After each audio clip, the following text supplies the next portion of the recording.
আসসালামু আলাইকুম রহমতুল্লাহি ওবরাকাতু। দেশে এবং দেশের বাইরে যারা আছেন সকলকে আমার সালাম। আসসালামু আলাইকুম রহমতুল্লাহি ওবরাকাতু। তো আমি আজকে একটা বিষয়ে আলোকপাত করতে চাই যে সারা বিশ্ব আজকে আতঙ্কিত। দেশের অনেক উন্নত কান্ট্রি এই কোভিড-19 করোনা নিয়ে সবাই আসলে কি বলবো, সবাই একটা আতঙ্কের মধ্যে আছে। তবে আতঙ্কের মধ্যে থাকলে শুধু হবে না, আমাদের বাংলাদেশেও এটা বর্তমানে আক্রান্ত ছড়িয়ে যাচ্ছে।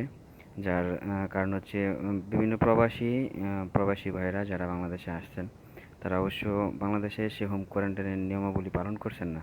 ইতিমধ্যে আমি বিভিন্ন বিভিন্ন ফেসবুকে বিভিন্ন ইয়েতে দেখতেছি যে 2500 প্রবাসী নাকি পুলিশ প্রশাসন খুঁজে পাচ্ছে না। আসলে 2500 প্রবাসী যারা আপনারা হোম কোয়ারেন্টাইনে নাই, আসলে আমার মনে হয় যে আপনারা কোয়ারেন্টাইন কি এটা বুঝেন না। কোয়ারেন্টাইন এমন কোনো আজেবাজে বিষয় নয় ভাই। কোয়ারেন্টাইন হলো আপনারা নির্ধারিত একটা নির্দিষ্ট আপনাদের বাড়িতেই নির্ধারিত একটু দূরত্বে আপনাদের মা বাবা ছেলে মেয়ে অর্থাৎ যারা আছে তাদের নির্ধারিত দূরত্বে থাকবেন। আপনার প্রয়োজনীয় জামা কাপড়, আপনার খাবার দাবারের প্লেট, আপনার নিত্য প্রয়োজনীয় তৈজস দ্রব্য সামগ্রী যা আছে তা শুধু আপনি ইউজ করবেন এবং আপনি একটু নির্ধারিত দূরত্বে অবস্থান করবেন মাত্র 14 দিন। এই 14 দিন কোয়ারেন্টাইন থেকে আপনি আপনার নিজেকে একটু পরীক্ষা করবেন যে আপনি কি করোনায় আপনি আক্রান্ত কি না। অবশ্যই এই 14 দিন কোয়ারেন্টাইনে থাকেন, এটা আপনার জন্যই বেটার, আপনার জন্য না, সারা বাংলাদেশের জন্য বেটার। আপনারা যারা দেশের বাইরে থেকে আসছেন, আপনারা হচ্ছেন রেমিটেন্স যোদ্ধা।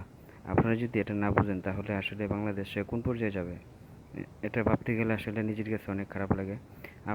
আপনি এবং আপনাদের পরিবার, ছেলে মেয়ে, মা বাবা, সারা বাংলাদেশের গোটা জাতিকে বাঁচানোর জন্য হোম কোয়ারেন্টাইনে থাকেন ভাই। এবং সবাইকে বলবো একটু সাবধানে থাকবেন, 5 ওয়াক্ত নামাজ পড়বেন, সদা সচেতন থাকবেন, হাত ধুতে করবেন সাবান দিয়ে। আর ইনশাল্লাহ যারা 5 ওয়াক্ত নামাজ পড়বে তারা তো সবাই উজু করে এবং পাক পবিত্র থাকে। আশা করি আল্লাহ তাআলা করোনা ভাইরাস থেকে নামাজি মানুষ যারা নামাজ পড়বো আমরা সবাই নামাজি মানুষ, সবাইকে যেন আল্লাহ তাআলা করোনা ভাইরাস থেকে দূরে রাখে। এবং প্রবাসী ভাইদের উদ্দেশ্যে আবারও বলবো, আপনারা পালিয়ে থাকবেন না, আপনারা হোম কোয়ারেন্টাইনে নিজের দেশকে, নিজের পরিবারকে বাঁচাতে হোম কোয়ারেন্টাইনে থাকুন। আর যারা যে দেশের বাইরে আছেন, দেশের বাইরে অবস্থান করুন। আসসালামু আলাইকুম রহমতুল্লাহ বারাকাতু।